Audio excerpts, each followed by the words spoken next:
آج ہم تاریخ کی ایک ایسی عظیم داستان کی بات کریں گے جس میں ایمان اور ظلم کی ٹکر ہے۔ یہ ایک ایسے نبی کی کہانی ہے جسے وقت کے سب سے طاقتور بادشاہوں میں سے ایک کا سامنا کرنا پڑا۔ تو آئیے موسیٰ اور فرعون کے اس قصے کی گہرائی میں اترتے ہیں۔ ذرا اس وقت کا تصور کریں، ایک ایسی دنیا جہاں ہر طرف خوف کا سایہ تھا، ایک ایسی سلطنت جہاں ظلم ایک عام سی بات تھی، اور اسی گھٹن زدہ ماحول میں ایک نجات دہندہ کی پیدائش ہونے والی تھی۔ اس کہانی کے بالکل شروع میں ایک ماں کا دل ہے، ایک ایسی ماں جو اپنے نوزائیدہ بچے کی زندگی کے لیے ڈر رہی ہے، کیونکہ فرعون کا حکم تھا کہ بنی اسرائیل میں پیدا ہونے والے ہر لڑکے کو مار دیا جائے۔ تو کہانی کا پہلا باب ایک معجزے سے شروع ہوتا ہے۔ یہ صرف ایک بچے کی پیدائش نہیں بلکہ ایک بہت بڑے خدائی منصوبے کا آغاز ہے۔ اور یہاں قسمت کا ایک عجیب کھیل دیکھنے کو ملتا ہے۔ جس بچے کو مارنے کا حکم دیا گیا اسے دریا کے سپرد کیا جاتا ہے، اور وہ بہتے بہتے سیدھا اسی فرعون کے محل میں پہنچ جاتا ہے جو اس کی جان کا دشمن ہے، اور وہ نہ صرف وہاں بچ جاتا ہے بلکہ ایک شہزادے کی طرح پلتا بڑھتا ہے۔ اب موسیٰ کی زندگی میں ایک بہت بڑا موڑ آنے والا تھا۔ وہ اب محل کے شہزادے نہیں رہے بلکہ ایک غلطی انہیں ایک مفرور بنا دیتی ہے، اور یہی سفر انہیں نبوت تک لے جاتا ہے۔ ایک مصری شخص کے حادثاتی طور پر قتل ہو جانے کے فوراً بعد موسیٰ کا دل پچھتاوے سے بھر جاتا ہے۔ وہ اسی لمحے اپنے رب سے معافی مانگتے ہیں، یہ جانتے ہوئے کہ ان سے غلطی ہوئی ہے۔ یہ لمحہ ان کے کردار اور ان کے ضمیر کی گہرائی کو ظاہر کرتا ہے۔ تو مصر سے بھاگ کر موسیٰ مدین پہنچتے ہیں۔ یہاں وہ 10 سال گزارتے ہیں، ایک چرواہے کے طور پر کام کرتے ہیں، شادی کرتے ہیں اور ایک بالکل نئی زندگی شروع کرتے ہیں۔ یہ جلاوطنی کا دور دراصل ان کی تربیت کا ایک زمانہ تھا جو انہیں آنے والی ایک بہت بڑی ذمہ داری کے لیے تیار کر رہا تھا۔ اب کئی سال گزر چکے ہیں۔ موسیٰ اپنے خاندان کے ساتھ سفر پر ہیں۔ صحرا کی تاریک رات میں انہیں دور سے ایک روشنی نظر آتی ہے، ایک آگ، لیکن یہ کوئی عام آگ نہیں لگ رہی تھی۔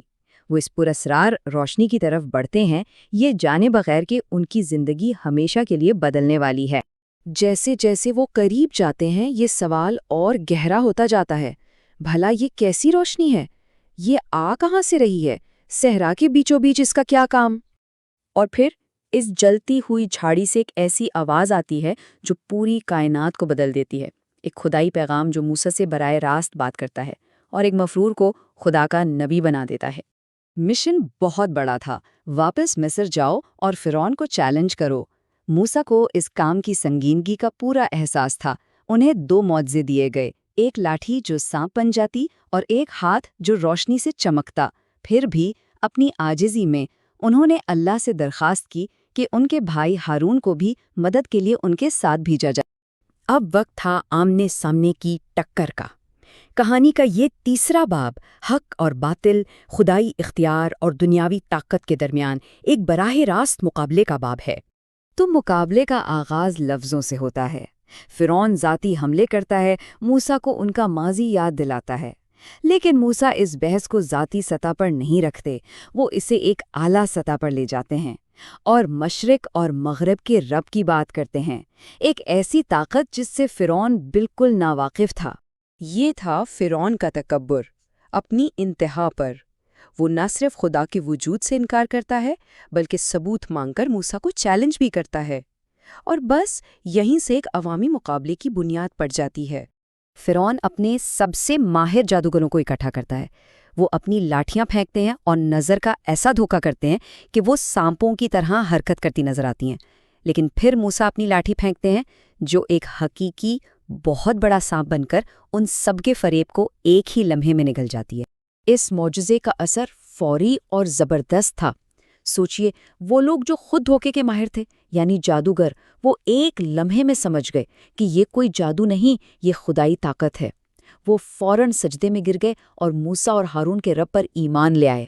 سب کے سامنے اپنی شکست سے ذلیل ہو کر فرعون کا غصہ اور ظلم اپنی انتہا پر پہنچ جاتا ہے۔ وہ سچائی کو ماننے کے بجائے ایمان لانے والوں کو انتہائی اذیت ناک موت کی دھمکی دیتا ہے۔ اس سے صاف ظاہر ہوتا ہے کہ اس کا دل اب ہدایت کے لیے بند ہو چکا ہے۔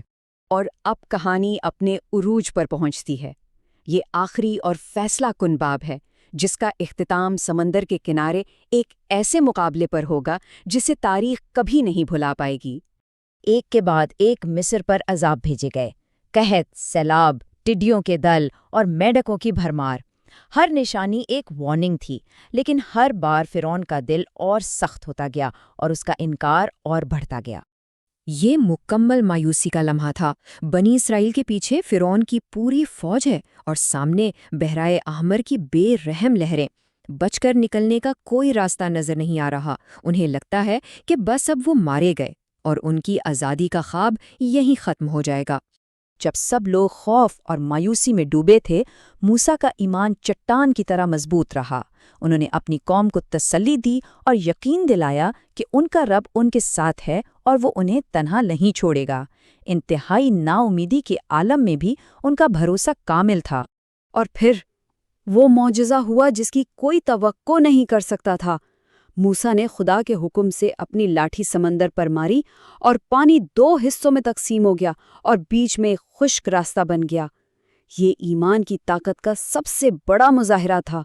اپنے تکبر میں اندھا ہو کر فرعون نے اسی راستے پر اپنی فوج دوڑا دی جسے خدا نے ایمان والوں کے لیے کھولا تھا، لیکن جیسے ہی آخری شخص نے پار کیا، سمندر واپس مل گیا اور وہ ظالم حکمراں اپنی پوری فوج سمیت غرق ہو گیا، اسی سمندر میں جو نجات کا ذریعہ بنا تھا۔ یہ کہانی صدیوں سے ایک دائمی سبق کے طور پر سنائی جا رہی ہے، لیکن آج کی دنیا میں ہمارے لیے اس میں کیا پیغام چھپا ہے؟ ظلم اور ایمان کی یہ جنگ آج ہمیں کیا سکھاتی ہے؟